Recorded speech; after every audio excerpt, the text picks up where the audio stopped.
시청자 여러분 안녕하십니까? 뉴스의 조수빈입니다. 윤석열 대통령이 취임 100일 만에 인적 쇄신을 약속했었고 나흘 만에 단행했습니다. 김은혜 전 의원이 대통령실 홍보사령탑이죠. 홍보수석으로 돌아왔습니다. 경기도지사 선거에서 낙마한 지 81일 만이고요. 대통령실 근무는 이명박 정부에서 대변인을 지낸 데 이어서 두 번째입니다.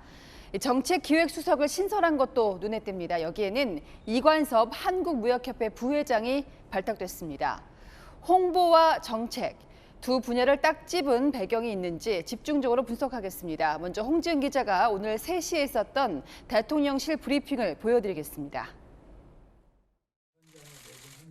윤석열 대통령이 취임 104일 만에 첫 대통령실 개편에 나섰습니다. 현 2실장 5수석 체제에서 정책기획수석을 1명 더 늘려 2실장 6수석 체제로 재정비했습니다. 정책기획수석에는 산업부 1차관을 지낸 이관섭 한국무역협회 상근부회장이 임명됐습니다. 대통령실과 부처 간 소통을 위한 정책 컨트롤 역할을 하며 만 5세 입학 논란 같은 혼선을 막겠다는 취지입니다. 큰 나라의 어떤 결정을 하거나 작은 결정을 할 때도 작은 생선을 구울 때처럼 섬세하고 신중한 자세로 정책들을 돌봐보겠다는 그런. 잦은 실수로 지적을 받아온 홍보라인도 김은혜 전 의원을 중심으로 재편됐습니다. 김 전 의원이 홍보수석에 임명되면서 최영범 홍보수석은 대외협력특보로 자리를 옮겼습니다. 김 전 의원은 윤석열 대통령 당선인 시절 인수위 대변인을 맡는 등 대통령의 의중을 잘 아는 인사로 꼽혀왔습니다.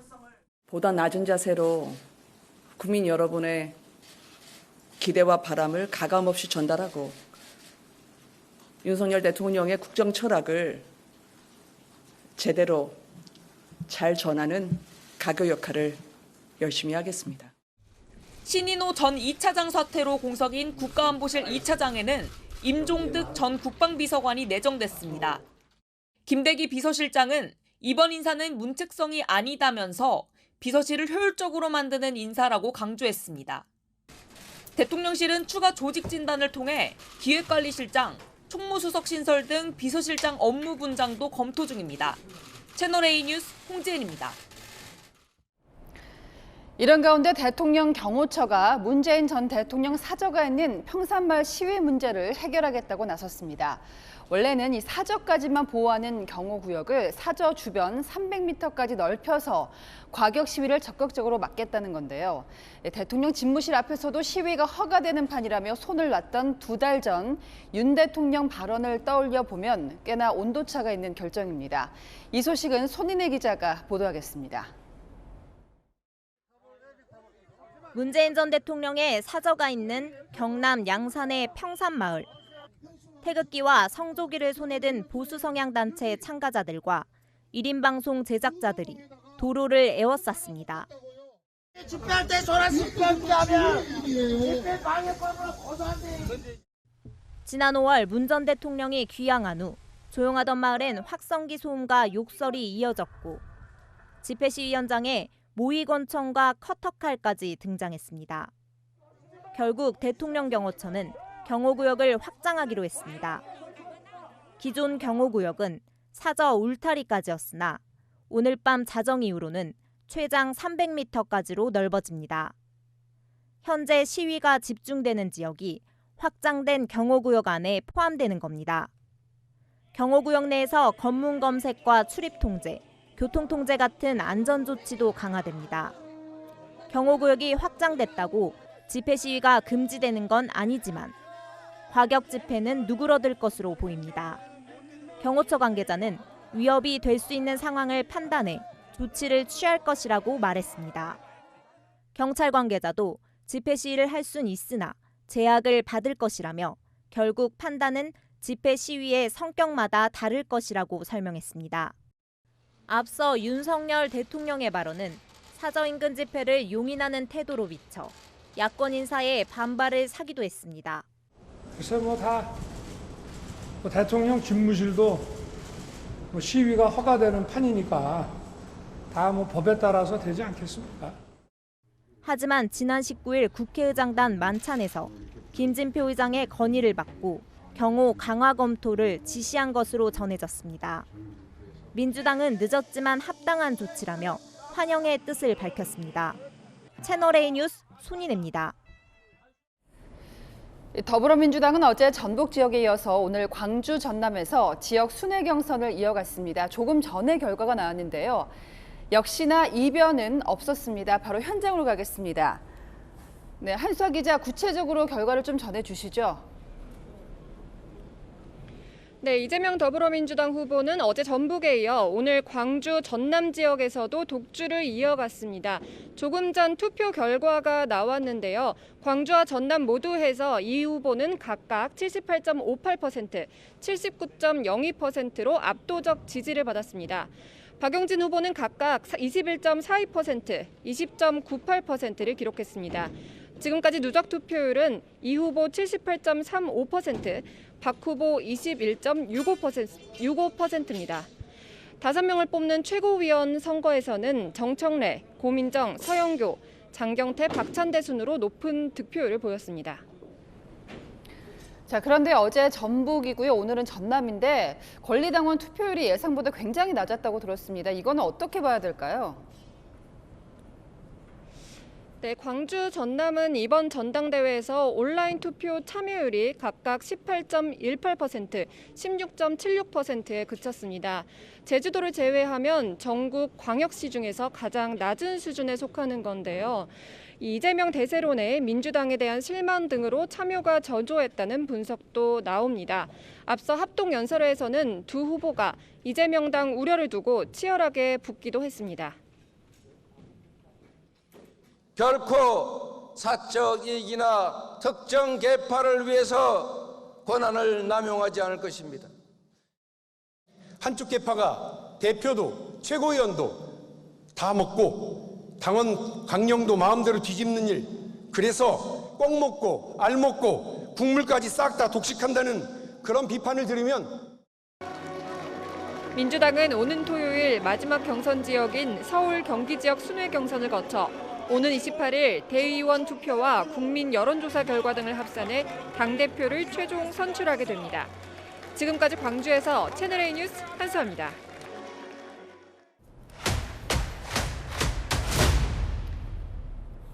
네, 아는 기자, 정치부 조영민 기자와 함께 오늘 있었던 대통령실 인적 개편 뒷이야기를 좀 더 들어보겠습니다. 자, 조 기자, 이제 대통령 취임 100일하고도 나흘 만에 이루어진 인적 쇄신이었습니다. 맞습니다. 이제 정책하고 홍보 라인을 강화할 거다 이런 예상은 뭐 지난주부터 계속 있었는데요. 지금 정책기획 수석이 신설됐잖아요. 네. 여기 이관섭 수석의 그 첫 마디, 이 마디가 굉장히 인상 깊었거든요. 말씀하신 것처럼 첫 마디 인사가 상당히 좀 인상 깊어서 먼저 준비해봤습니다. 들어보실까요? 대단히 마음이 무겁고 복잡합니다. 많은 국민들의 기대와 희망을 가지고 출범한 윤석열 정부가 최근 들어서 굉장히 아쉬워하는 국민들이 많은 것 같습니다. 보통 열심히 하겠다, 뭐 이렇게 다짐을 네. 밝히거나 소감 밝히는 경우 많은데 우리를 향한 국민 민심이 좋지 않다라는 걸 좀 대놓고 인정하면서 인사를 하는 부분이 좀 눈에 띄었습니다. 네. 이신임 수석이 문재인 정부 당시 탈원전 정책을 반대해서 한국 수력 원자력 사장 임기를 절반도 채우지 못하고 중도 사퇴한 이력이 있습니다. 네. 주변에 좀 이렇게 세평이라고 하죠. 어떤 인물인지 좀 물어봤거든요. 예. 일단 좀 마당발이라는 평들이 많았고요. 또 이 윗사람에게 좀 할 말은 한다. 또 일하는 스타일이 선이 굵다. 이런 이야기들이 좀 많았습니다. 예. 그동안 뭐 여러 가지 정책들 중에 만 5세 입학 등 이 취약 연령 하향 대표적인 이제 혼선을 띄웠던 정책인데 비판이 많았던 만큼 윤 대통령은 정책기획수석실에 이 정책 조율뿐만 아니라 대통령의 메시지를 관리하는 역할을 부여하면서 좀 힘을 실어주는 것 같습니다. 네, 정책 혼선을 좀 줄이겠다. 네. 김은혜 전 의원이 홍보수석으로 다시 돌아왔습니다. 네. 이제 당초에는 한번 그 김은혜 수석 경기지사가 그 선거 이후에 그 학업을 위해서 독일에 좀 머물고 있지 않았습니까? 맞습니다. 예. 다시 돌아온 건데 뭐 김은혜 수석하면 사실 뭐 윤 대통령과 직접 소통이 가능하고 그래서 의중을 정확히 파악할 수 있다 이런 기자들 사이에서 좀 평이 있었고요. 마찬가지로 대중적 인지도가 높고 이 홍보수석으로 적임자 아니겠느냐, 뭐 이런 판단도 대통령실이 있었던 것 같습니다. 예. 이 김 수석은 대선 과정에서부터 인수위까지 뭐 당선인 대변인, 공보단장 등 이 홍보라인 수장 역할을 맡았기도 했기 때문에 언론 대응에 상당히 유연하다 네. 이런 평가를 좀 받았던 인물입니다. 네, 김은혜 수석도 이제 몸을 좀 낮추는 분위기였고요. 네. 당초에 그 대변인하고도 한번 했지만 네. 겸임할 거다 이런 관측이 있었거든요. 맞습니다. 이 얘기는 없더라고요, 오늘. 예. 그 얘기가 좀 빠졌었는데 저희가 오늘 브리핑이 좀 종료된 이후에 좀 이제 김 수석을 만나서 좀 물어봤습니다. 네. 기자들과 만나서 김 수석이 한 말이 홍보수석실 내부 역할 조정을 좀 어떻게 할지 조만간 말씀을 드리겠다. 네. 시간을 조금만 달라 이런 얘기를 했거든요. 어쨌든 조정은 있을 것으로 보입니다. 뭐 일단 여러 가지 분위기상으로는 강인선 대변인이 본인의 좀 전공이라고 할 수 있는 이 외신 분야 쪽을 좀 중심으로 맡는 대신에 네. 김 수석이 직접 이제 정치 현안이라든지 국내 정치와 관련된 것들에 대한 대응을 직접 맡을 가능성이 좀 높게 점쳐지고 예. 있습니다. 아직 정확히 역할 분담이 이루어지진 않아서 이 부분은 좀 시간을 두고 정리가 돼야 할 예. 부분인 것 같습니다. 그 사실상 이제 홍보 라인, 네. 여기에 대한 원포인트 교체 이런 성격이 강한데 어떤 이유가 있을까요? 말씀하신 것처럼 이 원포인트 교체라는 표현 적절한데 네. 반대로 얘기하면 그동안 그럼 홍보란에서 어떤 일이 있었냐 이걸 좀 짚어보면 될 것 같습니다. 최근 대표적인 것 두 가지만 제가 네. 좀 꼽아봤습니다. 대통령 휴가 당시 이제 기자들이 대통령 휴가 어떻게 보내시냐 이렇게 질문했을 때 산보도 하고 영화도 보고 오랜만에 푹 쉰다 예. 이런 대답이 홍보라인의 공식 대응이었습니다. 설령 사실이더라도 네. 국정 지지율이 하락하는 시점에서 이런 답변이 과연 대통령에게 득이 되는 홍보 대응이냐 이 적절성에 대한 얘기들이 뭐 대통령실 안팎에서 나왔었거든요. 그렇죠, 예. 한 가지 또 있었습니다. 기습폭우로 인해서 윤 대통령이 죄송한 마음이라고 국민들에게 사과를 했었는데 예. 사과가 아니다라고 말했다가 다시 사과가 맞다 이렇게 번복한 일도 대표적인 홍보 실책으로 꼽히는 사례입니다. 윤 대통령이 강조하고 있는 게 하나가 더 있는데요. 예. 바로 이 정부 정책을 홍보하는 일입니다. 얼마 전 회의에서 국민들이 모르는 정책은 없는 정책이나 마찬가지다. 알려야 이런 된다. 이야기들을 이제 참모들에게 좀 했다고 전해집니다. 정책들 가운데 국민들의 지지를 받을 만한 것들이 분명히 있는데 이게 제대로 홍보가 되지 않는다는 인식이 좀 깔려 있어서 이번 인사 개편에도 좀 반영이 된 것 같고요.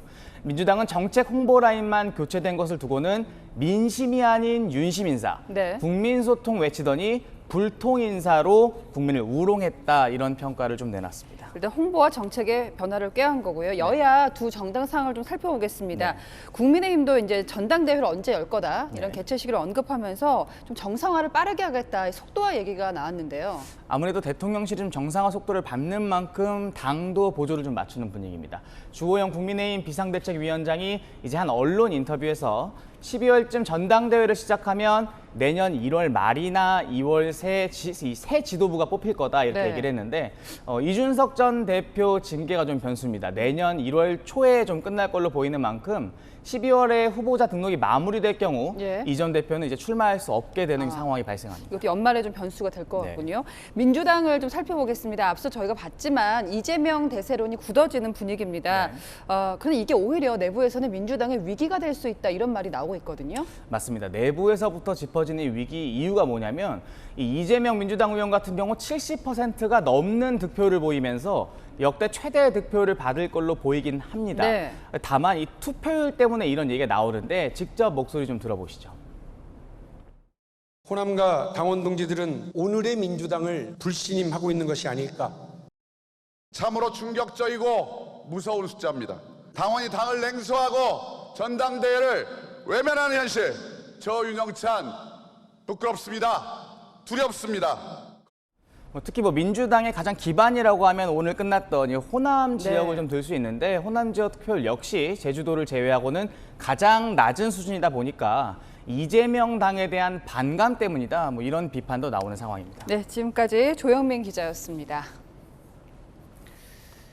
네, 이재명 의원, 배우자 김혜경 씨는 법인카드를 유용했다는 의혹을 받고 있고요. 또 수사가 진행되고 있습니다.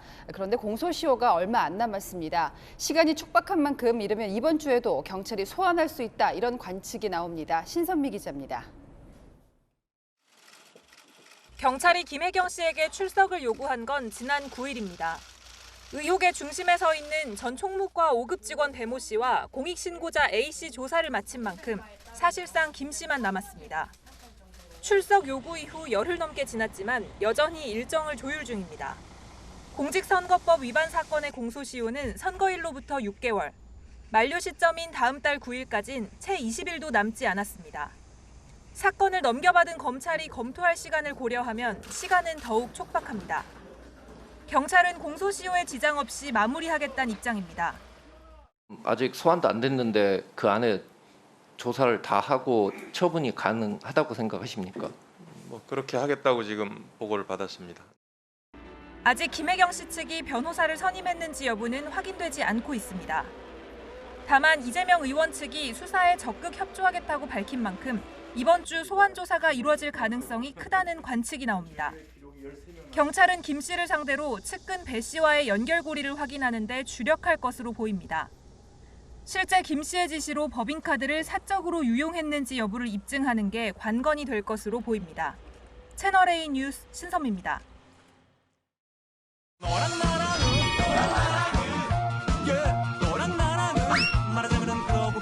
네, 여러분이랑 정치부 김철중 기자가 나왔습니다. 첫 번째 주제 보겠습니다. 네, 5.2 쟁탈전 5명 안에 들어야 되는 더불어민주당 최고위원 선거 얘기를 좀 해볼까요? 네, 이재명 민주당 의원의 대세론이 굳어지면서 네. 오히려 5명을 뽑는 최고위원 선거에 관심이 더 쏠리고 있는데요. 민주당 권리당원의 3분의 1이 몰려있는 호남에서 후보들은 호남과의 인연을 강조하는 데 열을 올렸습니다. 저는 시어머님께서 담양 국시십니다. 담양의 며느리입니다.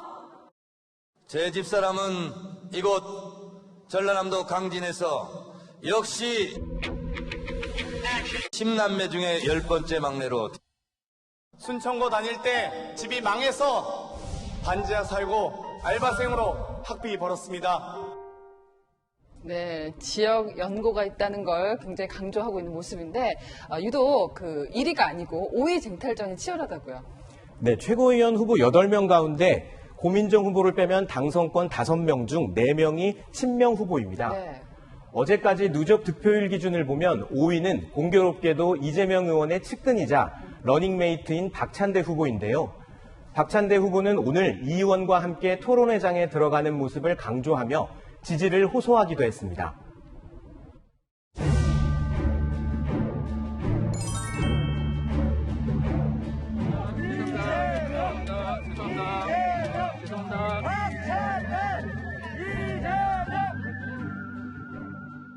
네, 사실 정치 구력이 있는 의원들도 지금 5위 안에 못 들어가는 상황인데 그러면 다른 비명계 후보들 전략이 있을까요? 박찬대 후보를 뒤쫓는 다른 후보들도 발언 수위가 더 높아졌습니다. 친분 경쟁을 벌이고 계십니다. 이런 모습이 민주당 나온 모습입니까? 개파 정치를 단호히 거부합니다. 비록 가시밭길일지라도 걷겠습니다. 당대표만 바라보면서 듣기 좋은 소리만 하는 예스맨입니까? 아니면 협전을 하되 바른 소리를 할 수 있는 순소리맨입니까? 남은 일주일 친명계 후보들은 쐐기를, 비명계 후보들은 수도권에서 반전을 노리고 있습니다. 자, 두 번째 주제 보겠습니다. 보훈 정치입니다. 이제 김원웅 전 광복회장 국가보훈처가 비리 의혹이 더 있다 추가로 발표를 했습니다. 여당이 이걸 두고 비판을 이어가고 있죠.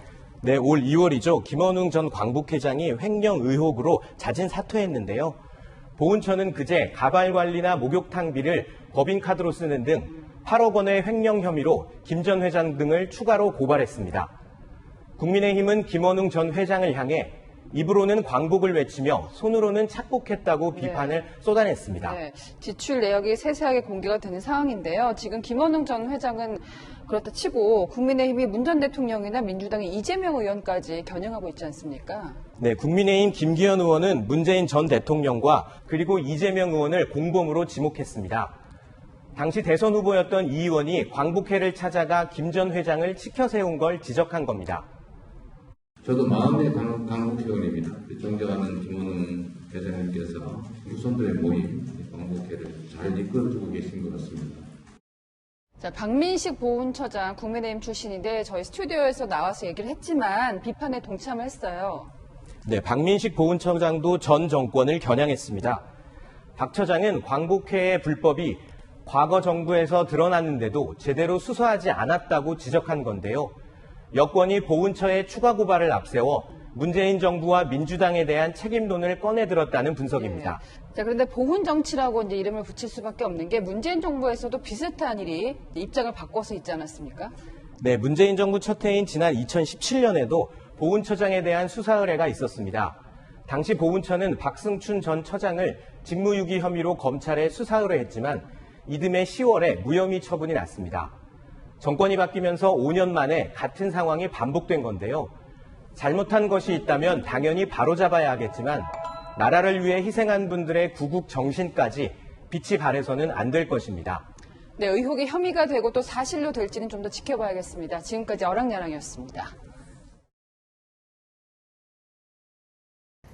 네, 시청자가 제보해 주시면 저희가 뉴스로 취재하겠습니다. 제보가 뉴스다. 오늘은 이웃에 들어선 주상복합 건물 때문에 눈 뜨고 살 수가 없다는 제보를 다루겠습니다. 건물 외벽이 온통 유리로 돼 있는 바람에 햇빛을 받으면 번쩍거리고요. 그 빛이 또 인근 아파트 안까지 그대로 쏟아진다는 건데요. 조민기 기자가 현장에 직접 가봤습니다. 저녁 6시쯤 아파트 거실로 빛이 쏟아져 들어옵니다. 거실 밖을 내다보니 건물 유리창이 환하게 빛나고 있습니다. 주민들은 강렬한 빛 때문에 눈을 제대로 뜨기도 힘들다고 말합니다. 거실에서 생활을 할 수가 없어요. 눈부시면 말할 필요도 없고 뭐 열을 나지 뭐 TV라든가 다른 거 일상생활이 불가능할 정도예요. 아파트에서 200m가량 떨어진 곳에 고층 주상복합 건물이 들어서고 있는데 건물 유리에 반사된 햇빛이 아파트를 향하고 있는 겁니다. 커튼을 새로 설치한 곳도 있습니다. 빛 반사가 심해가지고 눈을 못 뜰 정도고 백내장이 더 악화되는 것 같아가지고 커튼을 달았어요. 아파트 주민들은 지난해부터 구청에 민원을 제기했습니다. 하지만 답변은 태양 반사광과 관련된 법 규정이 없어 강제할 수 없다는 내용이었습니다. 건물 시행사와 시공사 측 역시 법을 위반한 사항은 없다며 현장 조사를 해봤지만 빛공해 피해가 크지 않았다고 설명했습니다. 결국 주민들은 손해배상 소송을 검토하기 시작했습니다. 지난해 대법원은 네이버 사옥 인근의 빛공해를 인정해 주민들의 손을 들어주기도 했습니다. 태양 반사광이 실내 생활을 방해하고 건강을 해치기 때문에 참을 한도를 넘었다고 본 겁니다. 전문가들은 소송으로 번지기 전에 예방 조치가 필요하다고 말합니다. 주로 반사율이 높은 유리를 좀 사용을 지향하고요. 설계사에서 사전 평가를 해서 조정을 하는 과정이 필요하죠. 태양 반사광 피해도 일조권 피해처럼 관련 법이 마련돼야 한다는 지적도 나옵니다. 채널A 뉴스 조민기입니다. 고속도로를 제멋대로 달리다가 순식간에 앞차를 들이받은 이 차량. 한눈에 봐도 큰 사고로 이어집니다. 그런데요, 차가 옆으로 뒤집혔으니까 병원에 갈 만도 하지 않습니까? 한사코 사양했습니다. 공국진 기자입니다. 전조등을 켠 채 고속도로를 달리는 승용차. 속도를 높여 차선을 다급히 바꾸다 그만 옆 차선에 있던 차량을 들이받습니다. 사고 충격에 차량들은 중심을 잃고 중앙분리대를 들이받으면서 불꽃이 튑니다. 가해 차량은 전복되고 앞서가던 차는 간발의 차로 사고를 피합니다. 사고! 우리 받았어요? 우리 안 받았어. 뭐지, 푸웅 하더라고요, 뒤에서. 대리기사가 막 설명하더라고. 사고 난 것 같다고, 혼자 난 것 같다고 했다고, 뭐 둘이 뭐 부딪힌 것 같다고 했. 이 사고로 차량들이 크게 부서지고 한때 고속도로 통행이 지연되기도 했습니다. 사고를 낸 차량은 보시는 것처럼 앞부분이 심하게 부서졌습니다. 그런데 가해 차량 운전자, 현장에 도착한 119 구급차를 그냥 돌려보냈습니다. 다치지 않아 병원에 갈 필요가 없다는 이유였습니다. 하지만 경찰 조사를 피하지는 못했고 결국 만취 상태에서 음주운전한 사실이 들통났습니다. 소나타가 음주죠? 아니, 코 수치가 만취를 해? 만취지. 취소 수치로. 경찰은 가해 차량 운전자를 음주운전 혐의로 입건했습니다. 흰색 차량이 도로 한가운데를 빙글빙글 돕니다. 다른 차량을 들이받고 중심을 잃은 겁니다. 네, 저를 충격하고 지금 차 돌고 있어요. 과속 방지턱도 아랑곳 없이 속도를 내며 달아나던 차량은 아파트 외벽을 들이받고서야 멈춥니다. 운전자인 20대 남성은 부산 시내를 질주하며 승용차 3대와 아파트 외벽을 잇따라 들이받는 사고를 냈습니다. 경찰은 남성의 혈중 알코올 농도가 면허 취소 수준인 걸 확인하고 정확한 사고 경위를 조사하고 있습니다. 채널A 뉴스 공진입니다. 네, 제보가 뉴스다에서는 앞서 KTX 열차 안에서 벌어진 폭행 사건 보도해드렸습니다. 전국을 누비는 시민의 발이지만 놀랍게도 치안 사각지대였는데요. 국토교통부가 이 부분 대책을 강구하겠다고 나섰습니다. 최승현 기자입니다. 부산에서 서울로 향하는 KTX 열차 안. 남성이 자리에서 일어나 폭언을 쏟아내고 의자 위로 올라가 발차기까지 합니다. 열차 안 아이들이 시끄럽다며 30대 남성이 폭행 난동을 부린 건 지난 14일 저녁 8시쯤. 당일 제주행 항공기에서도 폭행 사건이 일어나자 원희룡 국토교통부 장관은 공공교통수단 안 폭력은 용납하지 않겠다고 밝혔습니다. 관계 부처도 대책 마련에 속도를 내고 있습니다. 국토부는 철도특별사법경찰관을 대폭 충원하는 방안을 추진하고 있습니다. 현재 철도경찰 정원은 509명이지만 정원을 채우지 못하고 있고 4조 2교대 근무로 하루 근무 인력은 150명에 그치고 있습니다. 이 때문에 지난달 하루 평균 400여 편의 KTX에 철도경찰은 10% 수준인 40여 편에만 탑승했습니다. 철도안전법 개정도 검토하고 있습니다. 항공보안법은 기내에서 폭언과 폭행을 금지하고 있지만 철도안전법은 영무원을 대상으로 한 폭행과 협박 행위만 금지하고 있습니다. 일반 승객에 대한 폭행은 형법에 따라 처벌하게 돼 있습니다. 열차 승무원에겐 항공기 승무원처럼 사법 권한이 없어 진압조차 제한되는 실정.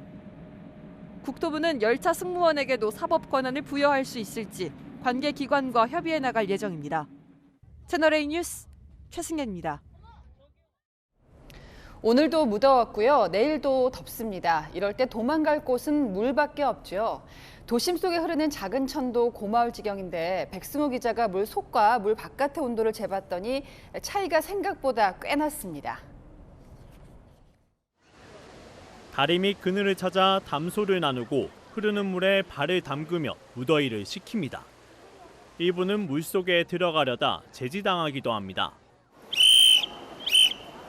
그 물에 들어오시면 안 됩니다. 밖으로 나가셔야 됩니다. 서울 낮 기온이 32도까지 오르면서 한때 폭염주의보가 발효됐습니다. 열화상 카메라로 촬영해보니 청계천 안팎의 온도가 20도 가까이 차이 납니다. 날씨가 더워가지고요. 집에만 있으면 심심하기도 하고 딸이 너무 지루해해서 이제 밖에 나와서 좀 청계천에 발도 담그고 그러고 싶어서 나왔습니다. 달궈진 도로에 살수차가 연신 물을 뿌립니다. 버스를 기다리는 시민들은 뿜어져 나오는 물 한 개에 그나마 살 것 같습니다. 좀만 움직여도 땀이 많이 나서 계곡 같은 데 가서 좀 놀고 싶어요. 빨리 가을도 왔으면 좋겠고. 오늘 폐장을 앞둔 동해안 해수욕장엔 막바지 피서객들이 몰렸습니다. 마지막이라는 아쉬움도 잠시 바닷물에 몸을 담그고 모래찜질을 하며 주말의 여유를 즐깁니다. 수원에서 왔고요. 이렇게 4명 가족. 네, 오늘까지더라고요. 그래서 늦은 휴가를 오늘 못해서 온 거예요. 내륙 지역 곳곳에 폭염주의보가 발효됐고 어제 더위가 잠시 주춤했던 남부지방 역시 체감온도가 33도까지 오르며 후덥지근한 날씨가 이어졌습니다. 기상청은 내일도 낮 기온이 30도를 웃도는 무더운 날씨가 이어질 것이라고 내다봤습니다. 채널A 뉴스 백수입니다. 물 날릴 때 흘러내려온 쓰레기가 이렇게 강 곳곳에 섬처럼 쌓였습니다. 치우기 막막해서 그냥 두면 가라앉거나 곳곳에 번져버리니까 빨리 건져내야만 하죠. 큰 비가 멈추고 시작하는 쓰레기 전쟁. 강경모 기자가 현장 카메라에 담았습니다. 소양강댐 상류 지역인 양구대교에 나와 있습니다. 지금 제 뒤로 보이시는 게 이번 집중호우로 떠내려온 쓰레기들인데요. 매번 폭우가 내릴 때마다 쓰레기를 처리하는 게 큰 문제가 되고 있습니다. 얼마나 심각한지 현장으로 가보겠습니다.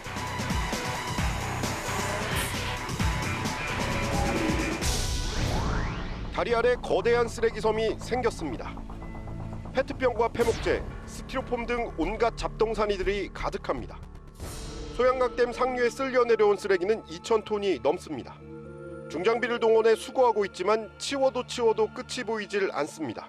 뭐 스티로폼에다가 뭐 온갖 잡동에 다 떠내야 되는데 우리 주민들이 이거 다 버린 거 아니에요. 저 수치 볼 때는 마음이 너무 아프죠. 조금 더 상류로 올라가 봤습니다. 곳곳에 만들어진 쓰레기 섬은 새들의 놀이터가 됐습니다. 소양호 상류 가장자리엔 이렇게 많은 부유물들이 나무에 걸려 있는데요. 이런 것들은 직접 수거해야 합니다. 떠있는 부유물은 시간이 지나면 물속으로 가라앉아 수질을 악화시킵니다. 다급한 어민들은 손으로 쓰레기를 건져냅니다. 물이 확 쓸려 내려왔을 때 쓰레기가 한 군데 밀집돼 있거든요. 저는 이 타이밍을 늦추면 전체적으로 다 번져버려요. 충청과 수도권 식수원인 충주호도 상황은 마찬가지. 충북과 강원 지역에서 떠내려온 쓰레기가 점령했습니다. 추산되는 양만 4,500톤, 25톤 덤프트럭 200대 가까이 실어 날라야 할 양입니다. 쓰레기가 퍼지지 않게 그물로 막고 중장비로 퍼올리지만 무더위 속에 곳곳에서 썩은 냄새를 풍깁니다. 이거 지금 이게 4일 작업한 거라고. 근데 저렇게 나왔다고. 그럼 이거 다 하려면 하여튼 보름 잡는데 더 걸릴지도 몰라요. 한강공원에도 수도권 집중호우에 떠밀려온 쓰레기가 한가득입니다. 고무보트에 요가 매트까지 없는 게 없습니다. 청소선 2척이 동원됐지만 일주일 이상 꼬박 작업해야 합니다. 그리고 어떤 쓰레기는 비닐 안에 또 그 안에 뭐 옷이라든지 막 요때를 막 대비해서 버리는지 비닐이나 스티로폼 같은 게 너무 많아요. 하천과 강을 거친 쓰레기는 바다로 흘러 들어갑니다. 여름철마다 쓰레기로 골머리를 앓는 인천 강화군의 마을. 바다가 쓰레기로 뒤덮여 어민들은 조업을 포기했습니다. 쓰레기들이 다 몰려 내려와요. 그렇죠. 배들이 나가 있지 못하잖아요. 거의 2달이에요. 2달을 못하고 있는 건데. 바다로 흘러가는 쓰레기는 해양 생태계를 망가뜨립니다. 또 해양 생물들을 폐사시킬 수 있는 이 직접적인 원인이 되기도 합니다. 또 특히 어류에 축적되었을 때 이 미세 플라스틱은 그 인간이 음식물로 섭취하면서 그 가지고 있는 독성이 그대로 섭취될 수 있습니다. 역대급 폭우는 지나갔지만 쓰레기와의 전쟁은 이제부터가 시작입니다. 현장 카메라 강경모입니다. 최근 일본도 코로나19 확진세가 거셉니다. 오늘은 기시다 총리마저 걸렸는데 이런 상황에서 코로나19 신규 확진자 집계를 아예 중단할 수도 있다. 일본 정부가 검토에 나섰습니다. 도쿄에서 김민지 특파원입니다. 지난 14일까지 4주 연속 전 세계에서 코로나19 신규 확진자가 가장 많았던 일본. 심지어 기시다 총리도 오늘 확진자 명단에 처음 이름을 올렸습니다. 일단 감염자 증가에 일본 의료계에선 확진자 전수조사를 하지 말자는 목소리가 나오고 있습니다. 가뜩이나 일손 부족인 의료계가 정부에 보고하기 위해 확진자 정보를 일일이 입력해야 하는 시간이 아깝다는 겁니다. 患者さんの名前、振り仮名、住所、連絡先、感染推定場所などもちまちまと5分かかってしまうと、1日100人ぐらいなんですね。1人5分となったら500分、8時間、その事務作業にかかってしまうんです。 일부 병원에선 입력을 포기하고 지역보건소에 팩스를 보내는데 그 집계마저 정확하지 않습니다. 일본 후생노동성은 전수조사의 취지는 살리고 현장 부담은 덜기 위해 거점 의료기관을 정해 정기적으로 확진자 수를 보고받는 정점 조사 방식을 검토하는 것으로 알려졌습니다. 일본 정부는 코로나19를 계절 독감과 같이 낮은 단계의 전염병으로 전환할지도 검토 중입니다. 이렇게 되면 무료였던 백신 접종과 검진이 유료로 전환될 수 있어 일본 시민들의 부담이 늘 것이란 지적도 나옵니다. 도쿄에서 채널A 뉴스 김민지입니다.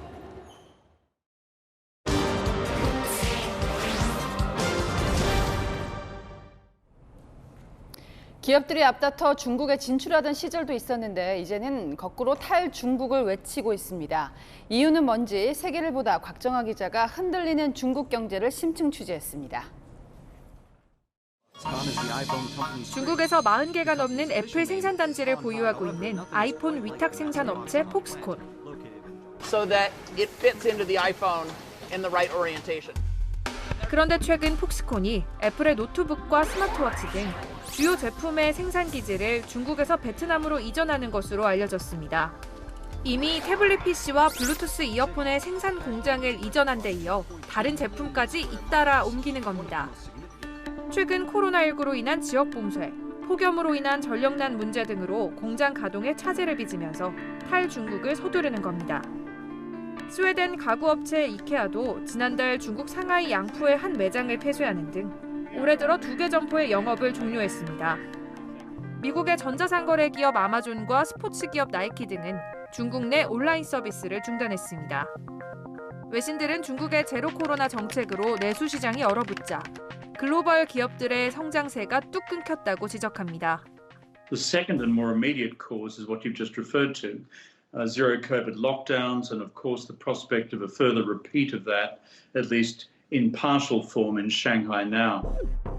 중국의 경제 수도 상하이는 상반기 경제 성장률이 마이너스 5.7%까지 떨어지면서 도시 봉쇄로 인한 직격탄을 맞았습니다. 또 중국 경제의 대성으로 불리는 장쑤성, 광둥성, 저장성 등의 경제 성장률도 1에서 3% 소폭 상승에 그쳤습니다. 올해 성장 목표에 한참 못 미치는 중간 성적으로 중국 경제에 빨간불이 켜졌습니다. 중국 중앙은행인 인민은행은 지난주 중기 유동성 지원 창구 금리를 0.1%포인트 내렸습니다. 공격적인 금리 인상으로 물가 잡기에 나선 미국 등 다른 선진국들과 달리 경기 부양을 위해 역주행 행보를 택한 겁니다. 중국 경제수장 리커창 총리는 IT 중심 도시 선전을 찾아 지방채를 발행해 재정 지원을 하라며 경기 부양을 요구했습니다. 하지만 제로 코로나를 겪은 중국인들의 관심은 소비보다 저축입니다. 올해 상반기 중국 가계의 예금 금액은 우리 돈 약 2,012조 원으로 지난해 같은 기간보다 약 13% 늘었습니다. 사상 최대 증가입니다. 미중 무역 전쟁, 대만 침공 우려 등 정치 이슈가 맞물린 것도 경기 지표 악화의 원인으로 꼽힙니다. 미국이 중국을 배제한 공급망을 구축을 하려고 하면서 중국산 제품에 대한 보율 관세 적용이 계속되면서 글로벌 기업들이 지금 중국을 떠나는 게 좋겠다. 값싼 인건비와 저렴한 임대료로 세계의 공장으로 불렸던 중국의 명성이 흔들리고 있습니다. 채널A 뉴스 곽정아입니다. 농업이 이미 첨단 산업으로 평가받는 이유는 IT 기술과 생명공학이 쌍두마차처럼 새로운 시장을 열어가기 때문입니다. 대표적인 예가 딸기철을 여름에서 겨울로 바꾼 설향인데요. 이렇게 우리 손으로 만든 품종은 지금 이 순간에도 속속 세계로 뻗어나가고 있습니다. 안건우 기자가 제2의 설향 샌드롬을 꿈꾸는 현장 소개하겠습니다. 우리 딸기인 설향 열풍은 4년 전 평창 동계올림픽에서 예고됐습니다. 일본 컬링 대표의 극찬이 현지 언론에 대서특필됐고 韓国のイチゴはびっくりするぐらい美味しくてお気に入りでした. 입소문을 탄 한국 딸기는 지난해 역대 최대 수출까지 올리며 효자과 1위 됐습니다. 제2의 딸기 찾기에 나선 곳이 있습니다. 소비 위축으로 8천만 달러가 넘었던 수출액이 10년 만에 5분의 1 수준으로 쪼그라든 화훼업계. 주인공은 전목선인장입니다. 분홍, 빨강, 노랑의 다양한 색상으로 북미와 유럽에서 특히 인기입니다. 농촌진흥청에서 연구개발한 품종을 농가가 대량 생산하는 선순환 구조가 자리를 잡으면서 화훼 시장에 활기를 불어넣고 있습니다. 지난해 490만 달러어치가 수출돼 3년 만에 20%나 성장했고 세계 전목선인장 시장의 70%를 차지하고 있습니다. 해외에서 요구하는 색상이라든지 뭐 다양한 모양 이런 쪽에 포커스를 맞춰서 이제 연구 개발을 계속 진행하고 있고요. 세계적인 수준까지 이제 개발하는 나라는 이제 우리나라밖에 없습니다. 일본에서 인기가 많은 우리 국화의 차세대 품종인 백강도 세계 시장 공략에 나섭니다. 사계절 내내 기를 수 있는 데다 다양한 색상으로 가공이 가능해 근조화를 비롯해 화환이나 조경에도 두루 쓰입니다. 꽃잎이 만개 시에 끝까지 빠지지 않는 것. 또 염색화를 할 때 또 색이 잘 먹는다는 거 여러 가지 장점을 저희는 지금 가지고 있고요. 이젠 한국의 화훼 시장에 품종 개발을 넘어 수출로 성장을 꾀하고 있습니다. 채널A 뉴스 안건우입니다. 뜨거운 아스팔트를 달리는 슈퍼레이스 5라운드에서는 타이어가 터지는 변수가 속출했는데요. 이런 악조건을 뚫어낸 우승자는 누굴까요? 관록이 빛나는 백전노장이었습니다. 조현성 기자입니다. 노란색, 보라색, 하늘색. 3년 만에 찾아온 팬들이 각자 팀의 플래카드를 흔들며 마구 뜁니다. 올해 처음으로 만들어진 응원석은 분위기를 더욱 뜨겁게 달궈줍니다. 응원 속 최고 시속 270km의 속도로 자리 싸움이 시작됩니다. 굉음을 내며 전속력을 다하는 차량들. 경기 초반 극심한 폭염은 큰 변수였습니다. 타이어가 뜨거운 아스팔트에 손상돼 초반 급가속 때 바람이 빠지는 문제가 속출했습니다. 타이어의 데미지가 오늘 같은 뜨거운 날에는 굉장히 더 많이 올 수 있는데 김종겸한테 이런 일이 벌어지다니요. 악조건에서도 접전은 치열합니다. 인기 스타 서주원은 차분하게 달리다 막판에 스피드를 올리며 추월하는 명장면을 연출합니다. 자, 서주원! 완전히 넘어오는 서주원입니다. 차분하게 기다리면서 추월하는 모습을 보여줍니다. 결승선이 다가오자 속도를 쥐어짜내는 차량들, 간격도 더 좁아져 긴장감이 고조됩니다. 여기 지금 난리 났거든요. 오늘 우승은 처음부터 끝까지 선두를 지킨 조항우의 차지가 됐습니다. 올해 48, 상황에 맞게 세밀하게 강약을 조절하는 관록이 우승 비결이었습니다. 너무 빨리 가면 그러면 차에 부담 주고 너무 천천히 가면 또 언제나 또 강력한 라이벌들이 또 쫓아올 수가 있으니까 팀에서 지시하는 페이스를 맞춰서 갔습니다. 폭염 속에서 거의 매 라운드 우승자가 바뀌는 극한의 경쟁 구도. 슈퍼레이스 6라운드는 10월 전남 영암에서 펼쳐집니다. 채널A 뉴스 조현선입니다. 절기 추설을 이틀 앞두고 더위가 여름을 붙잡는 듯합니다. 오늘 전국 많은 곳에 폭염주의보가 내려진 가운데 경기 광주와 전남 담양에선 체감온도 34도를 넘기며 더위가 강한 존재감을 보였는데요. 내일도 남부를 중심으로 폭염이 이어질 전망입니다. 내일 예상 기온은 대구가 33도, 광주 32도까지 오르겠고요. 서울이 29도, 대전 31도로 중부 역시 덥겠습니다. 물을 자주 마시고 낮엔 실내에 머물러 주시길 바랍니다. 동쪽과 남부는 자외선이 매우 강하겠고요. 오후에는 대부분 오존 농도가 짙겠습니다. 수도권과 강원 영서엔 오후 한때 5mm 안팎의 비가 내릴 전망입니다. 주중엔 무더위 속 비 소식이 잦을 걸로 예상됩니다. 날씨였습니다. 뉴스에 마칩니다. 시청해주신 여러분 고맙습니다.